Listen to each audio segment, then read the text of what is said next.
शिक्षा विभाग राजस्थान सरकार की प्रस्तुति शिक्षा दर्शन। बच्चों देखो ज्ञान बढ़ाओ, पढ़ते जाओ बढ़ते जाओ। डीडी राजस्थान पर सोमवार से शनिवार क्लास 1 से क्लास 12 तक, क्लास 9th और 10th के लिए 12:30 से 1:30 बजे तक, क्लास 11-12 के लिए दोपहर 1:30 बजे से 2:30 बजे तक और क्लास 1 से 8 के लिए 3 बजे से 4:15 तक। राजस्थान सरकार के शिक्षा दर्शन प्रोग्राम में आप सबका स्वागत है। आइए दोस्तों, हम देखते हैं कि आज हम क्या पढ़ेंगे। दोस्तों, क्लास 11th में केमिस्ट्री में हम रसायन विज्ञान की कुछ मूल अवधारणाएं का पार्ट 2 देखेंगे। फिजिक्स में भौतिक जगत, मात्रक और मापन के दूसरे भाग की पढ़ाई करेंगे। क्लास 12th में केमिस्ट्री में ठोस अवस्था पार्ट 2 की शुरुआत करेंगे और फिजिक्स में वैद्युत आवेश तथा क्षेत्र के पार्ट 2 और 3 को बनाएंगे। साथ ही साथ इन सब में हम रोचक प्रश्नों को भी सॉल्व करेंगे। दोस्तों, आशा है आप सब कॉपी कलम लेकर के अपने टेलीविजन सेट के सामने बैठ गए होंगे और जरूरी बातों को जरूर नोट करेंगे और प्रश्नों को हल करेंगे। तो आइए पाठ की शुरुआत करते हैं।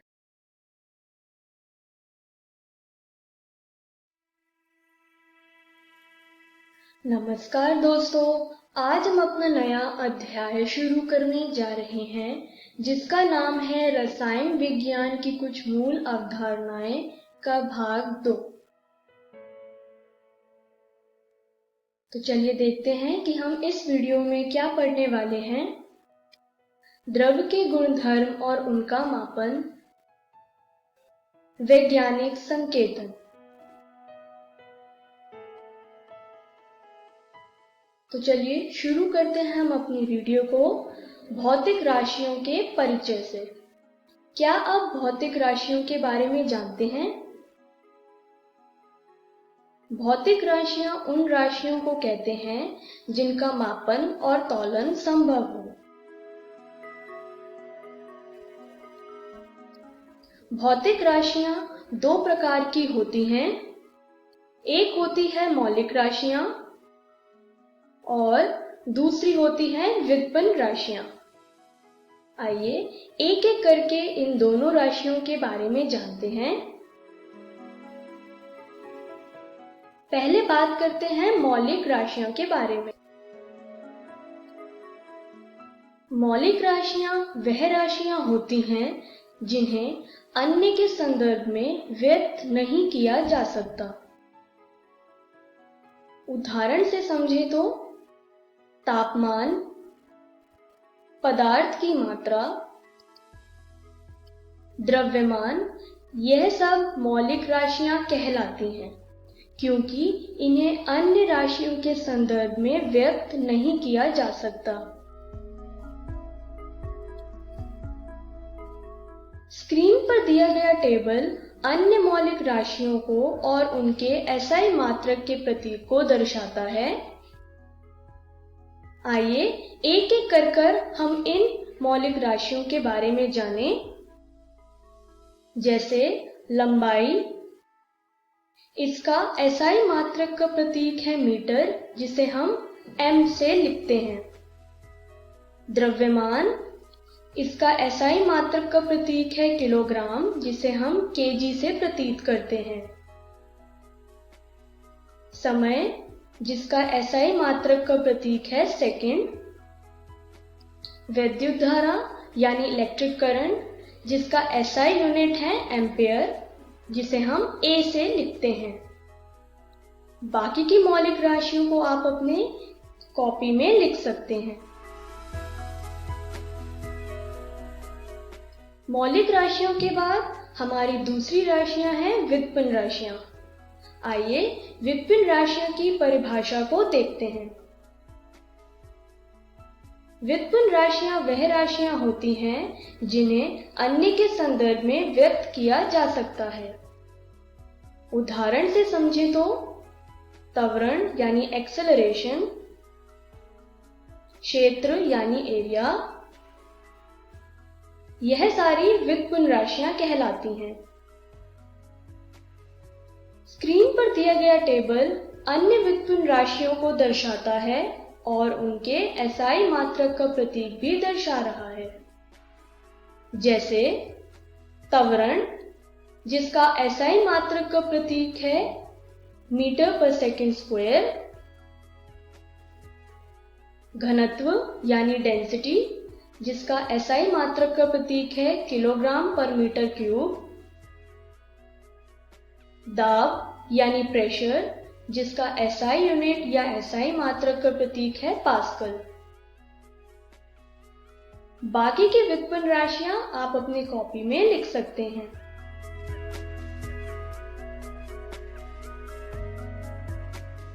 भौतिक राशियों को जानने के बाद आइए अब हम इस वीडियो के अपने पहले विषय पे चले, जो है द्रव्य के गुणधर्म और उनका मापन।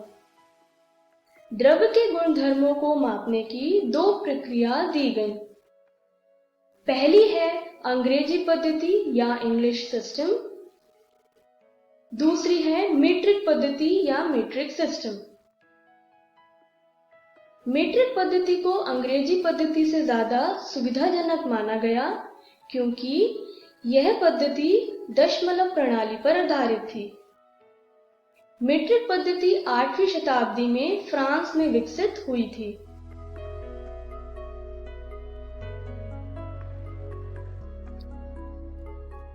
आइए अब बात करते हैं मात्रकों की अंतरराष्ट्रीय पद्धति यानी एसआई यूनिट के बारे में, जो कि मीट्रिक पद्धति का ही एक महत्वपूर्ण भाग है। मात्रकों की अंतरराष्ट्रीय पद्धति यानी एसआई यूनिट एक आधुनिक प्रणाली है जो पुराने मीट्रिक सिस्टम पर आधारित है।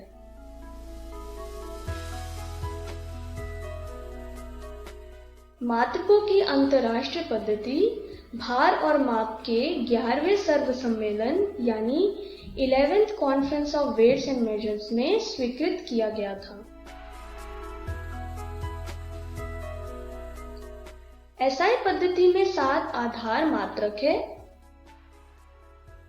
आइए एक एक कर हम इन 7 आधार मात्रक के बारे में जानें। स्क्रीन पर दिया गया टेबल एसआई मात्रक के 7 आधार मात्रक को दर्शाता है। जैसे लंबाई, इसका एसआई यूनिट या एसआई मात्रक का प्रतीक है मीटर, जिसे हम m से लिखते हैं। द्रव्यमान, इसकी एसआई यूनिट है किलोग्राम, जिसे हम केजी से लिखते हैं। समय यानी टाइम, इसका एसआई यूनिट या एसआई मात्रक का प्रतीक है सेकेंड। बाकी के 7 आधार को आप अपनी कॉपी में लिख सकते हैं।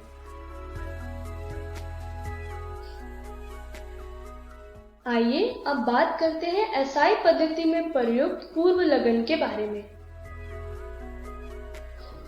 पूर्व लगन का उपयोग एसआई इकाइयों के दशमलव गुणांकों को बनाने में किया जाता है। कुछ पूर्व लगन के बारे में आइए जानते हैं।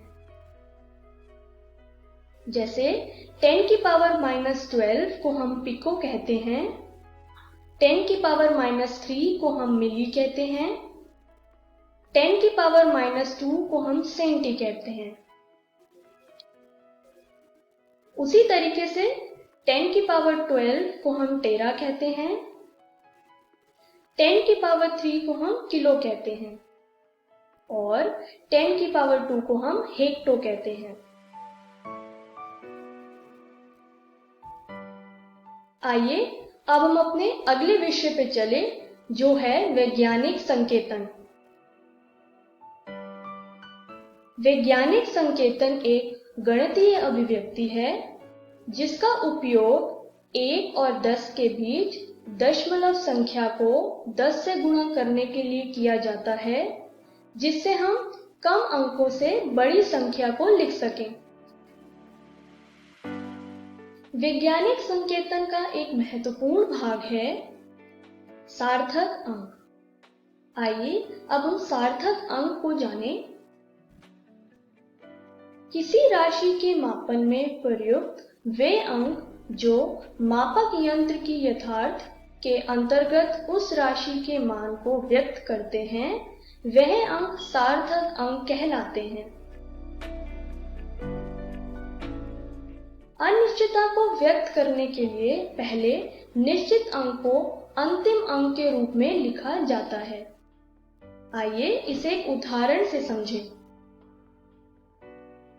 11.2 ml एक संख्या है जिसमें 11 एक निश्चित अंक है और दशमलव के बाद की संख्या यानी 2 यहाँ पर एक अनिश्चित अंक है। ml यहाँ पर एक SI मात्रा है। सार्थक अंक को ज्ञात करने के लिए कुछ नियम दिए गए। आइए अब हम इन नियमों को एक एक कर जानते हैं। पहला नियम यह कहता है कि सभी गैर शून्य अंक सार्थक अंक होते हैं। आइए इसे एक उदाहरण से समझें।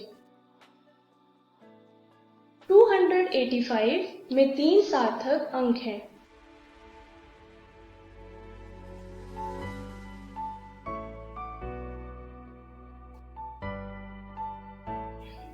प्रथम गैर शून्य अंक से पहले आने वाले शून्य सार्थक अंक नहीं होते हैं। ऐसे शून्य केवल दशमलव की स्थिति को बनाते हैं। आइए इसे एक उदाहरण से समझें। 0.03 एक संख्या है जिसमें एक ही सार्थक अंक है जो है 3। उसी तरीके से 0.0053 में 2 सार्थक अंक है। इस दोनों ही उदाहरणों में गैर शून्य संख्या से पहले वाले शून्य सार्थक अंक नहीं कहलाएंगे। 2 गैर शून्य अंकों के मध्य स्थित शून्य सार्थक अंक होते हैं। आइए उदाहरण से समझें। 20.03 में 4 सार्थक अंक हैं, यानी 2 गैर शून्य अंक यानी 2 और 3 के मध्य स्थित शून्य सार्थक अंक कहलाएंगे। उसी तरीके से 5.03 में 3 सार्थक अंक हैं। 5 और 3 के मध्य शून्य भी एक सार्थक अंक कहलाता है। किसी अंक के दाईं ओर या अंत में आने वाले शून्य सार्थक अंक होते हैं, परंतु वह दशमलव के दाईं ओर स्थित होने चाहिए। आइए इस नियम को एक उदाहरण से समझें। 0.400 में 3 सार्थक अंक हैं, यानी 4 के बाद वाले शून्य भी सार्थक अंक कहलाएंगे। 100 में 1 सार्थक अंक है क्योंकि इसमें दशमलव नहीं है और सिर्फ एक गैर शून्य अंक यानी 1 है जो कि सार्थक अंक हुआ। लेकिन 100.0 में 4 सार्थक अंक हैं। दशमलव के बाद वाले संख्या यानी शून्य यहाँ पर सार्थक अंक कहलाएगा। तो हमने इस वीडियो में क्या सीखा? हमने द्रव्य के गुणधर्म और उनके मापन के बारे में जाना। हमने वैज्ञानिक संकेतन के बारे में भी जाना। तो चलिए देखते हैं कि अगली वीडियो में हम क्या पढ़ने वाले हैं। अगली वीडियो में हम सार्थक अंक का गणितीय संचालन के बारे में जानेंगे। हम विमीय विश्लेषण के बारे में भी जानेंगे। Thank you.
नमस्कार दोस्तों, आज हम शुरू करने जा रहे हैं कक्षा 11वीं के भौतिकी का अध्याय मात्रक एवं मापन भाग 2। तो वीडियो शुरू करने से पहले आइए एक बार नजर डालते हैं कि आज की वीडियो में हम क्या क्या पढ़ने वाले हैं। तो हम शुरू करेंगे मात्रक एवं मापन के परिचय से। उसके बाद हम पढ़ेंगे मात्रकों की प्रणाली तथा सबसे अंत में हम पढ़ेंगे मूल मात्रकों का मापन। तो चलिए शुरू करते हैं परिचय से। भौतिक राशियों का मापन किसी निश्चित मानक से तुलना करना होता है तथा संदर्भ मानक को मात्रक कहते हैं। जैसे अगर मैं आपसे पूछूं कि आपकी उम्र कितनी है, तो जवाब कुछ इस तरह से आएगा, 16 वर्ष या 17 वर्ष। अब इसको बताई हुई परिभाषा से समझने का प्रयास करते हैं। उदाहरण के रूप में मानते हैं कि आपकी आयु 16 वर्ष है। अब इसमें वर्ष क्या है? वर्ष वह समय अंतराल है जो पृथ्वी सूर्य का एक संपूर्ण चक्कर लगाने में लेती है। अर्थात हम अपनी उम्र को पृथ्वी की कक्षा के समय अंतराल से तुलना करके बताते हैं। इसके अनुसार किसी राशि की माप को किसी मानक के आगे एक संख्या के रूप में लिखकर व्यक्त किया जाता है और इस प्रकार ही भिन्न भिन्न राशियों को मापा जाता है। जैसा कि आपको बताया कि मापन के लिए एक निश्चित मानक से तुलना करते हैं, इस वजह से पूरी दुनिया में एक राशि के मापन के भिन्न भिन्न मानक बन गए और इसलिए मात्रकों की अलग अलग प्रणालियां बन गईं। चलिए देखते हैं मात्रकों की प्रणाली। यह प्रणाली इस तरह से है, जिसमें है CGS, FPS, MKS तथा SI। इन प्रणालियों के लिए लंबाई, द्रव्यमान तथा समय के मात्रक इस प्रकार हैं। भौतिक जगत की दुनिया में पहले CGS, FPS तथा MKS प्रणालियां आई थीं और फिर पूरे विश्व में एक मुख्य प्रणाली बनाने का निर्णय लिया गया, जिसके बाद SI प्रणाली आई, जिसका अर्थ है सिस्टम इंटरनेशनल। चलिए अब हम आगे बढ़ते हैं और मूल मात्रकों को समझते हैं। मूल मात्रक वह मात्रक होते हैं जो किसी भी दूसरे मात्रक पर निर्भर नहीं करते, वह पूरी तरह स्वतंत्र होते हैं। चलिए हम कुछ भौतिक राशियों के मूल मात्रक देखते हैं। यह राशियां हैं लंबाई, द्रव्यमान, समय, तापमान तथा वैद्युत करंट, जिनके मूल मात्रक तथा प्रतीक इस प्रकार हैं। चलिए हम आगे बढ़ते हैं और व्युत्पन्न मात्रक पर नजर डालते हैं। व्युत्पन्न मात्रक वह मात्रक होते हैं जो दूसरे मात्रकों पर निर्भर करते हैं तथा पूरी तरह स्वतंत्र नहीं होते हैं। चलिए कुछ भौतिक राशियों के व्युत्पन्न मात्रक पर नजर डालते हैं, जो कि हैं बल, ऊर्जा व शक्ति, जिनके व्युत्पन्न मात्रक तथा प्रतीक इस प्रकार हैं। चलिए अब हम आगे चलते हैं और लंबाई के मापन पर नजर डालते हैं। लंबाई का मापन आप पिछली कक्षाओं से ही करते आए हैं।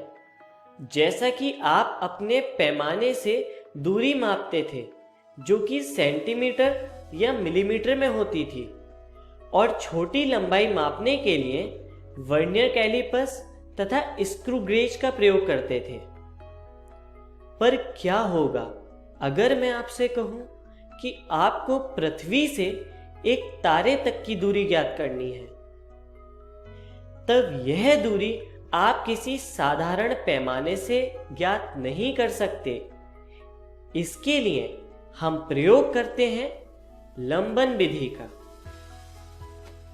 इसके अनुसार बहुत दूर स्थित किसी पिंड, जिसे बिंदु P से दिखाया गया है, की दूरी नापने के लिए उस पिंड को पृथ्वी के दो अलग अलग हिस्सों से देखा जाता है, जो कि है पॉइंट A तथा पॉइंट B,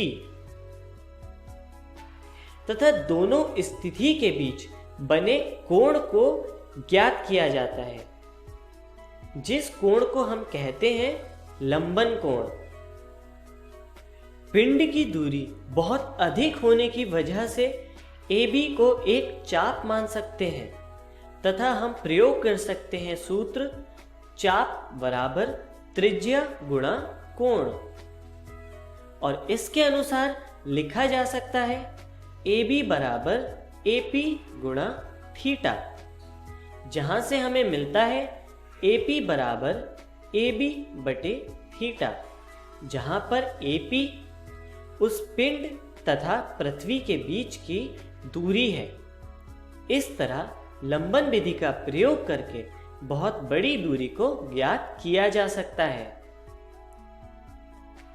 चलिए अब हम आगे चलते हैं और द्रव्यमान के मापन का अध्ययन करते हैं। किसी भी पिंड के द्रव्यमान के मापन के लिए आप सामान्यतः साधारण तुला तथा इसी तरह के और उपकरणों का प्रयोग करते हैं। किसी भी पिंड का द्रव्यमान किसी भी और राशि पर निर्भर नहीं करता है। इसका एसआई मात्रक किलोग्राम है। परंतु जब हम बहुत छोटे पैमाने पर देखते हैं तो अणु परमाणुओं के द्रव्यमान को किलोग्राम में मापना उचित नहीं दिखता।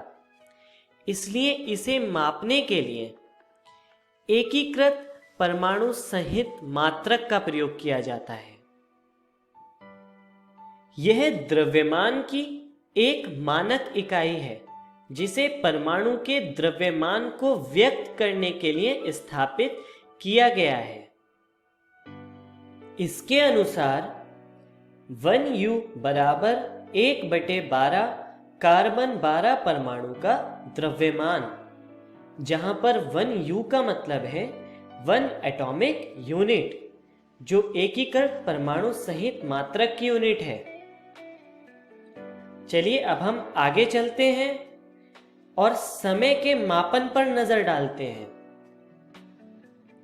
जैसा कि हमने कुछ देर पहले एक उदाहरण में आपकी उम्र के साथ समय को समझा था, इसी प्रकार वर्ष के साथ साथ समय के बहुत से अन्य मात्रक भी होते हैं जिनके सहारे आप घड़ी में समय देखते हैं, तथा यदि अगर घड़ी ना हो तो आप दिन और रात से समय का अंदाजा लगाते हैं।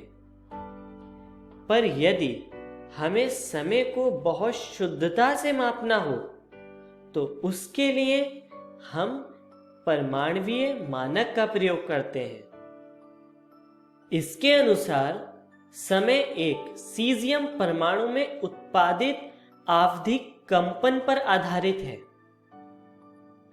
मतलब एक सीजियम परमाणु कंपन करने में जितना समय लेता है उस समय की तुलना से इस मानक का निर्माण किया गया है।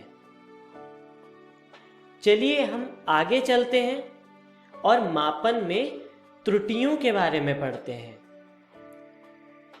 किसी भी मापक यंत्र द्वारा हर माप के परिणाम में कुछ अनिश्चितता होती है। इस अनिश्चितता को त्रुटि कहा जाता है। अर्थात मापन एक प्रक्रिया है जिसकी वजह से यह स्पष्ट रूप से पता चलता है कि मापन में कुछ अनिश्चितता आना सामान्य है और इस अनिश्चितता को ही त्रुटि कहते हैं। इनको कुछ इस तरह से बांटा गया है, जो कि है क्रमबद्ध त्रुटि मतलब सिस्टमैटिक एरर, और यादृच्छिक त्रुटि मतलब रैंडम एरर। चलिए हम आगे चलते हैं और क्रमबद्ध त्रुटि से शुरू करते हैं। क्रमबद्ध त्रुटियां वह त्रुटियां होती हैं जो धनात्मक या ऋणात्मक में से किसी एक दिशा में अग्रसर होती हैं। जैसे कि चित्र में यदि आप निशाना लगा रहे हैं और तीर यदि हर बार मध्य बिंदु से कुछ निश्चित दूरी पर जा रहा है, तो इसमें त्रुटि क्रमबद्ध त्रुटि होगी। चलिए हम आगे बढ़ते हैं और यादृच्छिक त्रुटि के बारे में पढ़ते हैं। मापन के दौरान अनियमित रूप से होने वाली त्रुटि को यादृच्छिक त्रुटि कहते हैं। चलिए इसको भी चित्र के माध्यम से समझते हैं। चित्र में यदि आप फिर से निशाना लगा रहे हैं और इस बार यदि तीर अलग अलग दिशा में जा रहा है, तो हर बार कोई निश्चित त्रुटि नहीं होगी और इस तरह की त्रुटि को यादृच्छिक त्रुटि कहते हैं।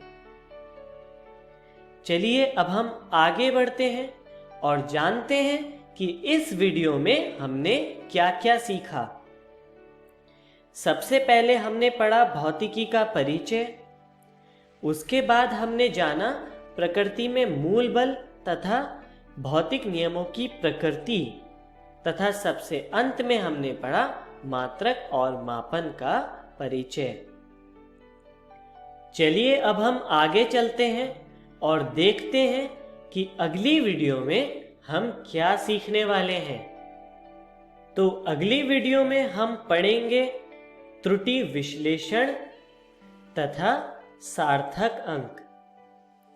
धन्यवाद।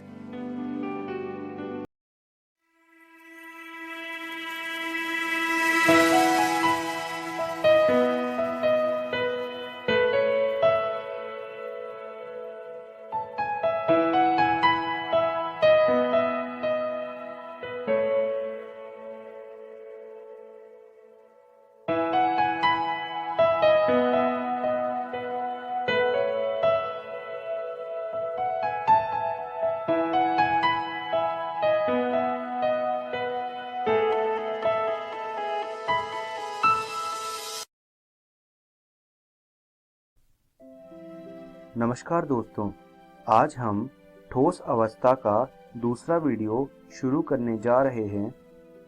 वीडियो शुरू करने से पहले आइए देखते हैं आज हम कौन कौन से विषयों को पढ़ने वाले हैं।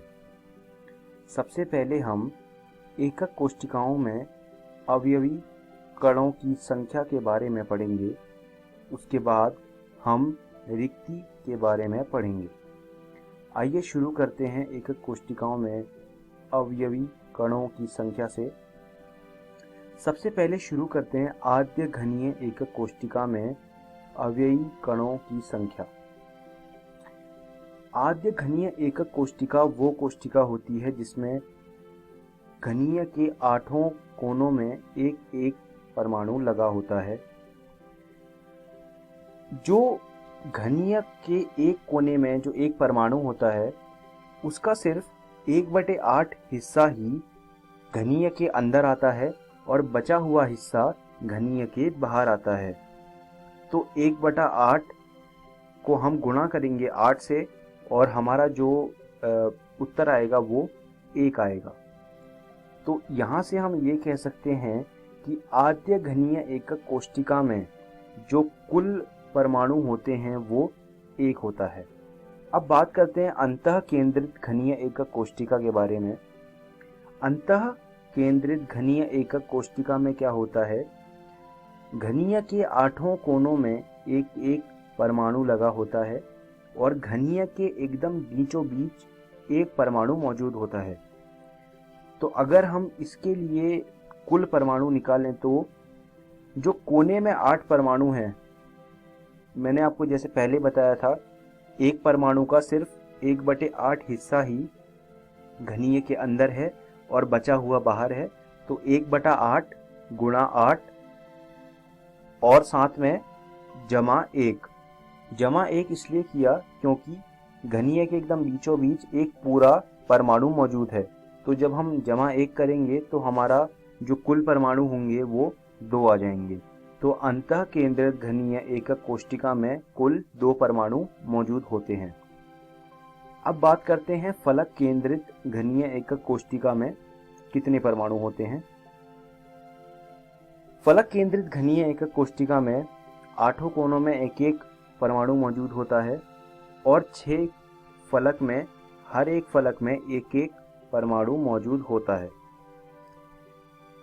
अब यहाँ से अगर हम कुल परमाणु निकालें तो 1/8 गुणा 8 ये कोनों का, जमा 1/2 गुणा 6। जो फलक में परमाणु मौजूद है उसमें एक परमाणु का सिर्फ आधा हिस्सा ही घनीय के अंदर आता है और आधा हिस्सा घनीय के बाहर आता है। तो इसलिए 1/2 क्योंकि आधा आ रहा है अंदर, गुणा 6 इसलिए क्योंकि कुल वहां पर 6 परमाणु मौजूद हैं। तो 1/2 गुणा 6 जब हम इसके हिसाब से कुल परमाणु निकालते हैं तो हमारे कुल परमाणु 4 आ जाते हैं। तो आपने देखा होगा तीनों तरह के घनीय एकक कोष्टिका में जो फलक केंद्रित घनीय एकक कोष्टिका है उसमें जो कुल परमाणु की संख्या है वो सबसे ज्यादा है।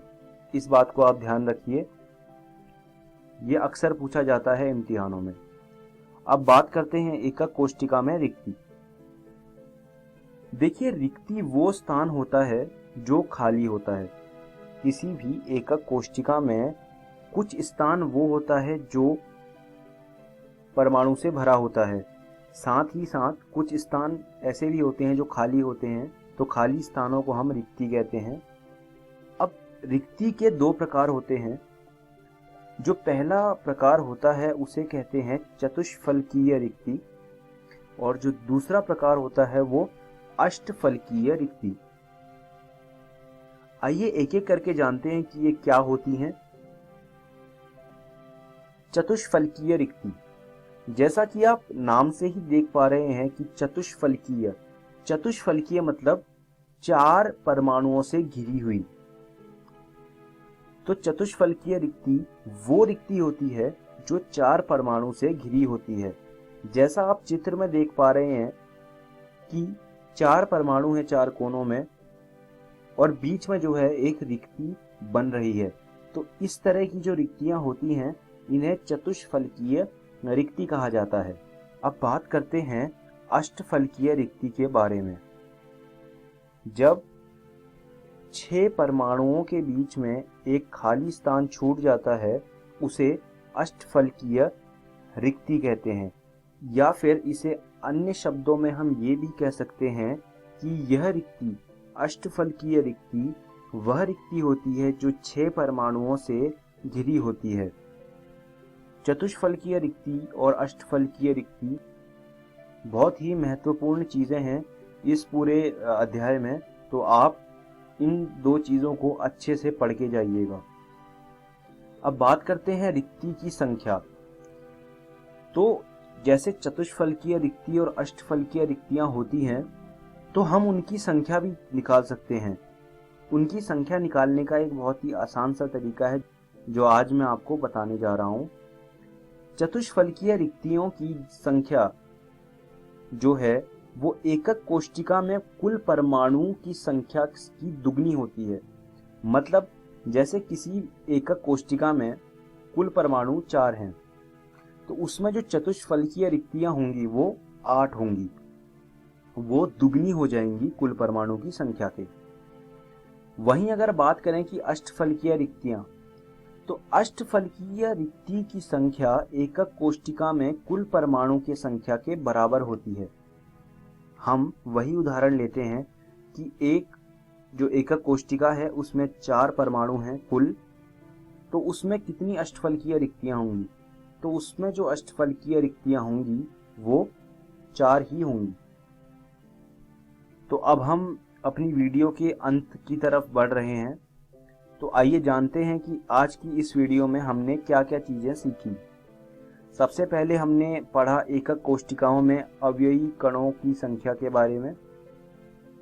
फिर उसके बाद हमने रिक्ति के बारे में पढ़ा, और मैं आपको ये सुझाव देना चाहता हूँ कि जो भी चीज़ें मैंने आपको आज पढ़ाई हैं, ये आप रसायन विज्ञान की जो एनसीईआरटी है भाग 1, उससे आप ये चीज़ें दोबारा घर जाके पढ़िएगा और कुछ प्रश्न भी करके आइएगा अगली क्लास में जब आप आएंगे।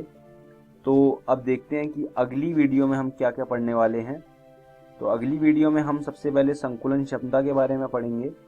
उसके बाद हम ठोसों में अपूर्णताएं के बारे में पढ़ेंगे। तो धन्यवाद दोस्तों।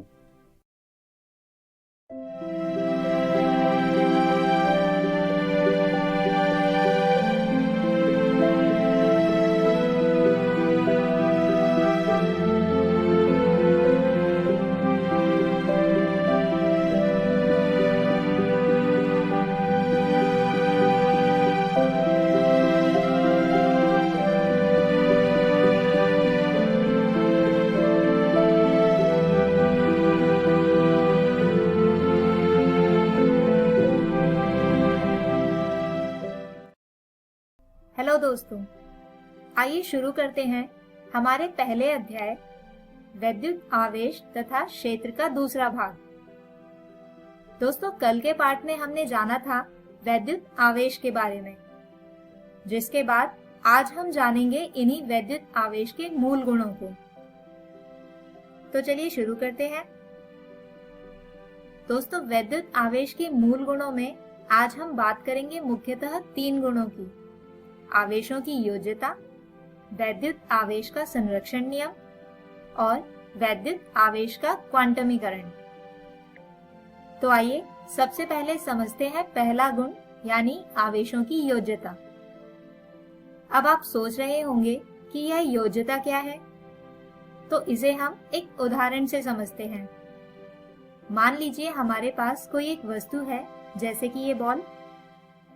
अब मान लीजिए कि इस बॉल पर कुल 4 आवेश Q1, Q2, Q3 तथा Q4 उपस्थित हैं। और मान लीजिए कि इस वस्तु यानी बॉल पर कुल आवेश को बड़े Q से दर्शाया जाता है। तो यह कुल आवेश यानी Q वस्तु पर उपस्थित सभी आवेशों का योग होगा। मतलब Q बराबर Q1 जमा Q2 जमा Q3 जमा Q4। अब मान लीजिए कि Q1 5 कूलम, Q2 1 कूलम तथा Q3 और Q4 ऋणात्मक 3 तथा ऋणात्मक 2 कूलम है।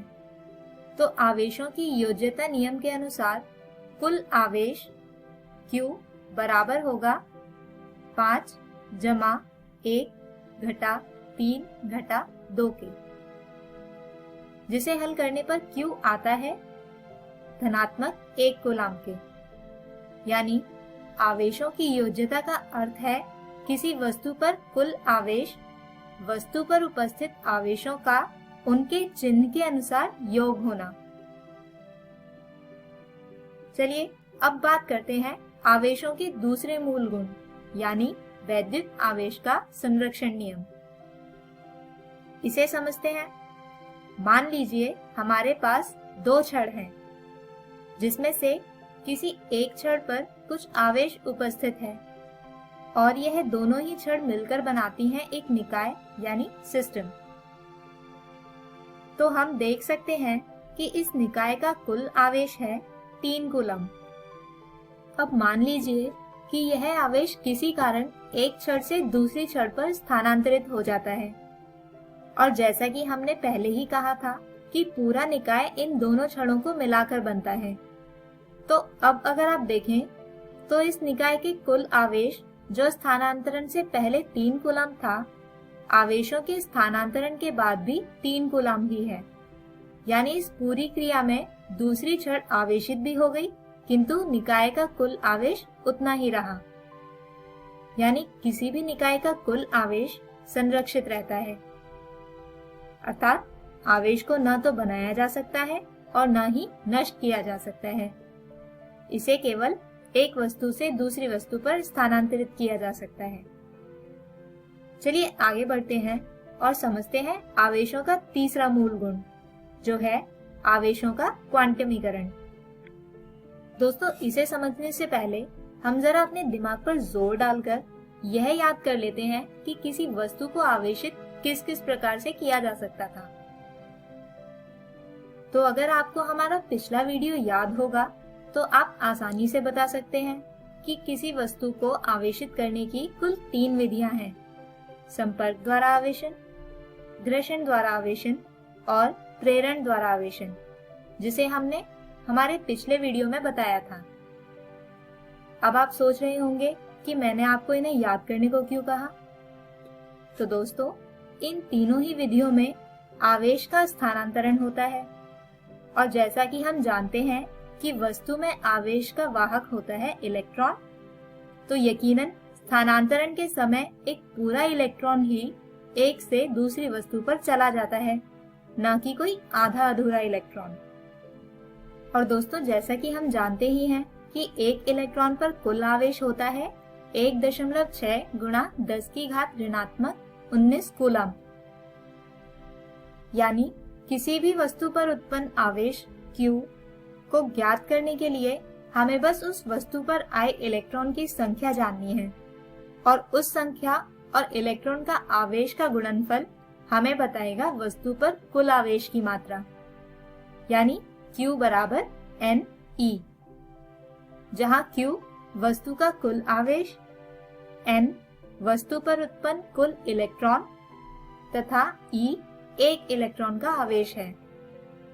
और दोस्तों, यही कहलाता है आवेश का क्वांटमीकरण, जिसके अनुसार कुल आवेश एक इलेक्ट्रॉन के आवेश का किसी वास्तविक पूर्ण संख्या का गुणज होता है। चलिए अब इसी नियम पर आधारित एक प्रश्न समझते हैं। एक प्लास्टिक की छड़ को ऊन से रगड़ने पर उसमें ऋणात्मक 8 गुणा 10 की घात ऋणात्मक 7 कूलम आवेश उत्पन्न होता है। ऊन से प्लास्टिक की छड़ पर स्थानांतरित होने वाले इलेक्ट्रॉन की संख्या क्या होगी? तो दोस्तों, जैसा कि प्रश्न में दिया गया है कि छड़ को ऊन से रगड़ने पर कुल आवेश यानी Q उत्पन्न होता है, जो बराबर है ऋणात्मक 8 गुणा 10 की घात ऋणात्मक 7 कूलम के। अब वैद्युत आवेश के क्वांटमीकरण द्वारा हम लिख सकते हैं कि Q बराबर है NE के। और दोस्तों, क्योंकि हमें निकालना है N यानी इलेक्ट्रॉन की संख्या, तो वो बराबर होगी Q बटे E के। चलिए अब इस समीकरण में हम Q तथा E का मान रख देते हैं और इसे हल करते हैं। तो इसे हल करने पर N बराबर आता है 5 गुणा 10 की घात 12 के, यानी कुल इलेक्ट्रॉन 5 गुणा 10 की घात 12 होंगे। तो दोस्तों, हमारे आज के इस वीडियो में हमने वैद्युत आवेश के 3 मूल गुण जाने, जो थे आवेशों की योज्यता, वैद्युत आवेश का संरक्षण नियम और वैद्युत आवेश का क्वांटमीकरण। तो दोस्तों, हम आशा करते हैं कि आज का यह वीडियो आपको समझ आया होगा। दोस्तों, कल के वीडियो में हम जानेंगे आवेशों के बीच लगने वाले बल और कूलाम नियम के बारे में। तब तक आप अपने घर जाकर आज के वीडियो में पढ़ाए गए विषयों को अपनी पाठ्यपुस्तक से दोहराएं। धन्यवाद।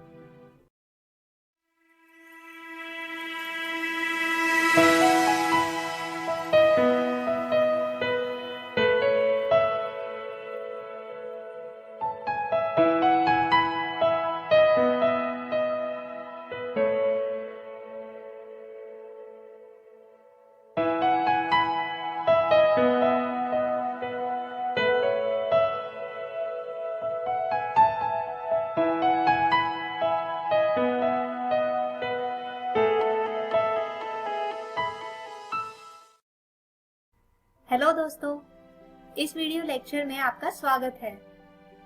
दोस्तों, हमारे पिछले वीडियो में हम बात कर रहे थे क्लास 12 के फर्स्ट चैप्टर वैद्युत आवेश तथा क्षेत्र की, जिसमें आज हम जिन टॉपिक की बात करेंगे वो है आवेशों के बीच बल तथा कूलाम नियम की। तो आइए बात करते हैं सबसे पहले टॉपिक आवेशों के बीच लगने वाले बल की। दोस्तों, हमने हमारे पिछले वीडियो में देखा था कि अलग अलग वैद्युत आवेश एक दूसरे को अट्रैक्ट यानी आकर्षित करते हैं, जबकि एक समान आवेश एक दूसरे को रिपेल यानी प्रतिकर्षित करते हैं। यानी इन दोनों ही परिस्थितियों को देखते हुए हम ये कह सकते हैं कि वैद्युत आवेश एक दूसरे पर फोर्स यानी बल लगाते हैं। लेकिन क्या आपने कभी सोचा है कि इस बल का परिमाण यानी मैग्नीट्यूड कितना होता है? तो दोस्तों, बल के इस परिमाण को मापने का आइडिया सबसे पहले आया था फ्रेंच भौतिक शास्त्री चार्ल्स ऑगस्टिन दे कूलम को, और उनके द्वारा किन्हीं दो वैद्युत आवेशों के बीच लगने वाले इस बल को मापने के नियम को कहा जाता है कूलाम नियम।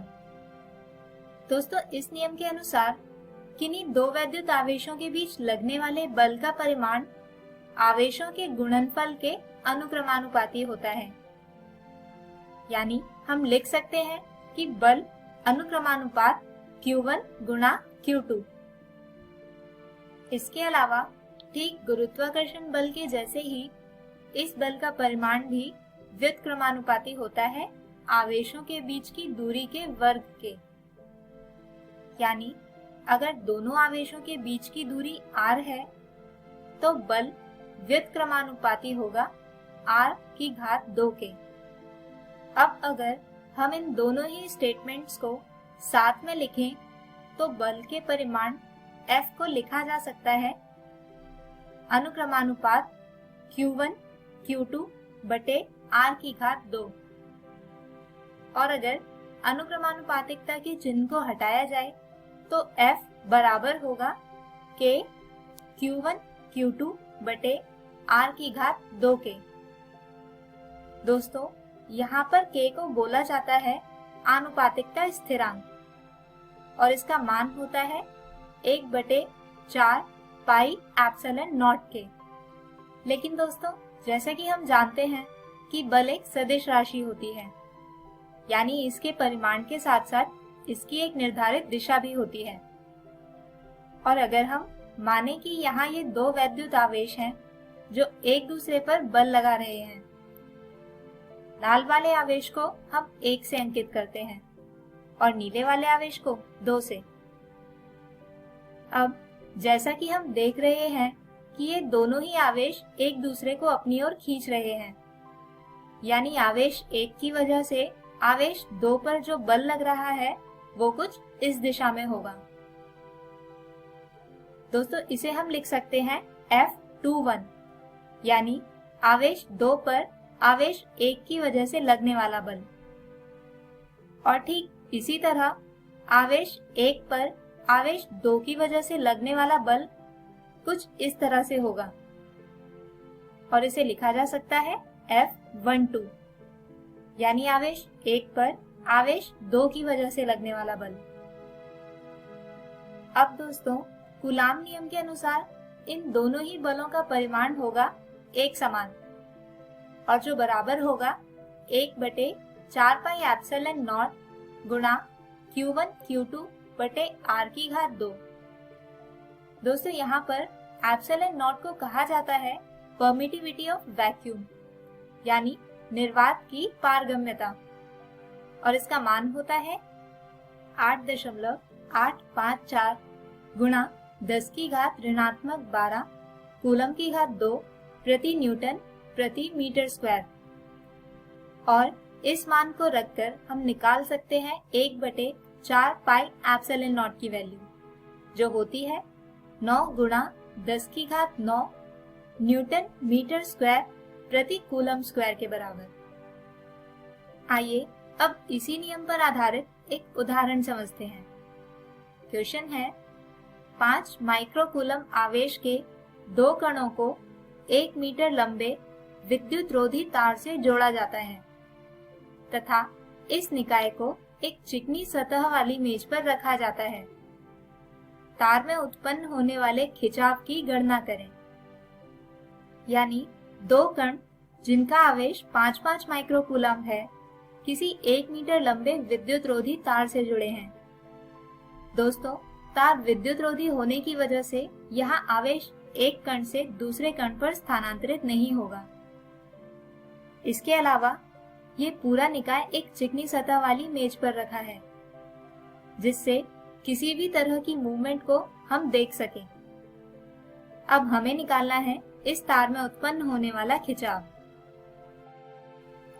तो आइए सबसे पहले समझते हैं कि ये खिंचाव आखिर होगा क्यों, और इसे समझने के लिए हम देखते हैं इस मेज का टॉप व्यू। तो दोस्तों, जैसा कि हमने कहा था कि 2 समान आवेश करते हैं एक दूसरे को रिपेल यानी प्रतिकर्षित, यानी ये दोनों आवेश एक दूसरे पर लगाएंगे बल एक दूसरे के विरुद्ध कुछ इस दिशा में, जिसकी वजह से तार में होगा खिंचाव। और दोस्तों, यहाँ पर जो क्वांटिटीज हमें दी गई है वो है Q1 बराबर Q2 बराबर 5 माइक्रो, या यूं कहें कि 5 गुणा 10 की घात ऋणात्मक 6 कूलम, और R बराबर है 1 मीटर के। अब न्यूटन के तीसरे नियम के अनुसार ये खिंचाव होगा कणों पर लगने वाले बल के ही बराबर, यानी T बराबर F, और कूलम नियम से हम निकाल सकते हैं F, जो बराबर होगा 1/4 pi epsilon not Q1 Q2 बटे R की घात 2 के। अब यहाँ पर हम Q1 Q2 और R का मान रखकर इसे हल करें तो F आता है 0.225 न्यूटन, यानी तार में उत्पन्न खिंचाव था 0.225 न्यूटन। तो दोस्तों, हम उम्मीद करते हैं कि आज की इस वीडियो में बताए गए टॉपिक्स आपको समझ आए होंगे। हमारे आज के इस वीडियो में हमने बात की आवेशों के बीच लगने वाले बल की, जिसके परिमाण को मापने के लिए एक नियम दिया था फ्रेंच भौतिक शास्त्री चार्ल्स ऑगस्टिन दे कूलम ने, और जिसे कहा जाता है कूलम नियम, जिसे हमने इस वीडियो में समझा था। हमारे अगले वीडियो में हम बात करेंगे इसी पाठ के 2 अन्य विषय वैद्युत क्षेत्र और वैद्युत क्षेत्र रेखाओं की। तब तक के लिए take care and good bye.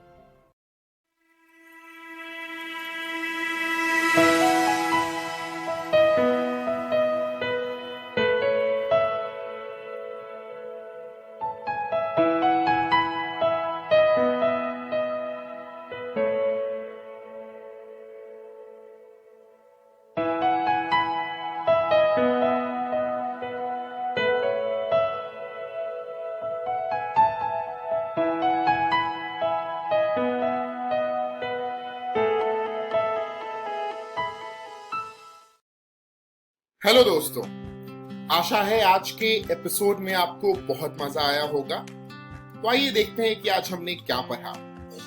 Class 11th में हमने रासायनिक विज्ञान की कुछ मूल अवधारणाएं पाठ का अध्ययन किया। फिजिक्स में भौतिक जगत मात्रक और मापन पार्ट 2 को देखा। कक्षा 12th में केमिस्ट्री में ठोस अवस्था के पार्ट 2 को देखा। फिजिक्स में वैद्युत आवेश तथा क्षेत्र के पार्ट 2 को देखा। आइए अब हम ये देखते हैं कि हम कल क्या पढ़ेंगे। कल क्लास 11th में मैथ्स में समुच्चय के पार्ट 2 को देखेंगे। बायोलॉजी में जीव जगत के पार्ट 2 को देखेंगे। क्लास 12th में मैथ्स में संबंध एवं फलन पार्ट के चैप्टर को आगे बढ़ाएंगे। बायोलॉजी में जीव में जनन में पार्ट 2 और पार्ट 3 का अध्ययन करेंगे। एक जरूरी सूचना, अभी के दिखाए एपिसोड का पुनः प्रसारण YouTube पर होगा। शिक्षा दर्शन DD राजस्थान सर्च करके आप इस वीडियो तक पहुंच सकते हैं।